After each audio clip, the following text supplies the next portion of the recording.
जाता था। जो कभी अधूरा रह जाता है, ऐसा नहीं है कि सारे काम आदमी पूरे कर देता, लेकिन डेवलपमेंट के बहुत काम हुए हैं, लेकिन इसमें अपार संभावना है। There is always rooms for improvement. Suppose करो सोलर हब बन गया मेरे इस कालखंड में, आज 50,000 करोड़ का इन्वेस्टमेंट इस बीकानेर में सोलर में हुआ है, तो ये अचीवमेंट है। लेकिन सेरेमिक्स का काम अभी बाकी है, क्योंकि उसका एक पाइपलाइन आनी है गैस की, वो करीब करीब काम चालू है, और जैसे ही गैस की पाइपलाइन आ जाएगी ये एरिया सेरेमिक हब बन जाएगा। ऐसे कई एरिया है, लेकिन हमारा डेवलपमेंट और गुड गवर्नेंस, ये दो मुद्दों पे ही हम चुनाव लड़ रहे हैं। जी, आपने पॉजिटिव बात बताई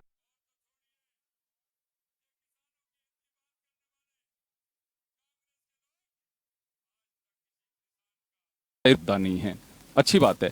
हर आदमी अपना एनालिसिस करता है। आपके पॉजिटिव पॉइंट्स बताएं आपने, कुछ नेगेटिव पॉइंट ऐसे हैं जिनको आपको लगता है कि इसमें हम सुधार कर रहे हैं या फिर कार्यकर्ताओं से बात कर रहे हैं?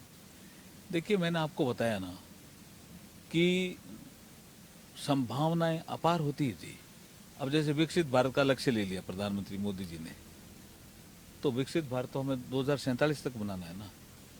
तो आज़ादी का अमृत महोत्सव, इस दौरान लोगों से सुझाव लिए। अभी हम गणतंत्र के 75 साल में प्रवेश करके इस समय बहुत से प्रोग्राम हो रहे हैं, इस संबंध में सुझाव ले रहे हैं।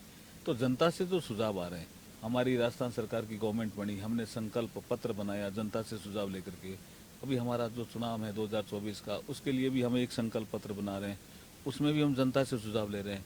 तो जनता से जो सुझाव ले रहे हैं, उस सुझाव के आधार पर हमारा एजेंडा तय होगा। सामने वाले भी लोकल कैंडिडेट हैं, आपके पूर्व मंत्री भी हैं, बीजेपी से ही उनका ताल्लुक रहा था, तो उसका क्या इम्पैक्ट आएगा आपकी बार? नहीं, वो कई दलों में रहे हैं जी।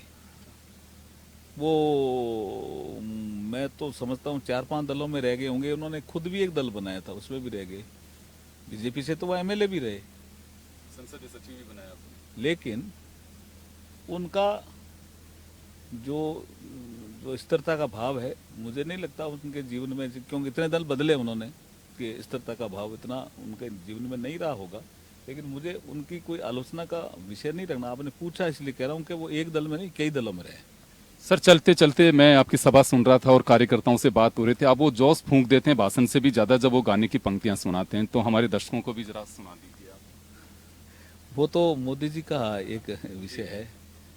मोदी जी का विषय है कि जो गीत है वो कि 400 पार जो मोदी जी करेंगे, उस विषय को लेकर के है। लेकिन अब ये गाड़ी में गीत का विषय कहाँ आ पाएगा। 2 लाइन सुना दीजिए बस आप। फिर आसी रे मोदी, फिर आसी, ओ तो 400 सीटां रे पार मोदी, फिर आसी। Thank you. राजस्थानी में एक गाना है और उसको लेकर के खुद ने अपनी ओर से तैयार किया है और जाने माने यहाँ के लोगों के बीच काफी लोकप्रियता। आईएएस भी रहे हैं, 2 बार मंत्री, 4थी बार सांसद की पारी खेलने की तैयारी कर रहे हैं, लेकिन लोकप्रियता का अंदाजा इनके जो रागनी, भजन, भक्त भाव भी काफी होते हैं। और हमारे साथ बड़ी आत्मीयता के साथ में बात की है। आपका मेघवाल साहब बहुत बहुत शुक्रिया। कैमरा पर्सन श्याम के साथ योगेंद्र शर्मा, जन टीवी न्यूज, बीकानेर।